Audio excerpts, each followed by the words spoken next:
So hey everyone, welcome back to another quick and very interesting tutorial. Where in this quick tutorial I'm going to show you how you can change the font size or font of Kali Linux using Oracle Virtual Machine. Now this is the Oracle Virtual Machine. Right click on the Kali Linux that you have installed over here, and here you will find multiple options, or you can just simply click on this option of file over there and click on preferences.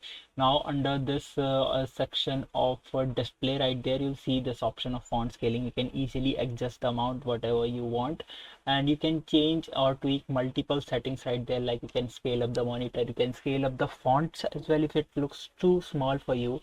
And once you satisfied with your settings, just simply hit OK. It's not applying right now because the Kali's background running on the background. Now once you stop it and restart it, you'll notice that all the settings that you have tweaked have been applied to the Kali Linux. Alright, so that's it for this tutorial. I hope this video will be helpful for you. Make sure to hit the like button and subscribe button for more such helpful and interesting tutorials. See you in the next one. Take care.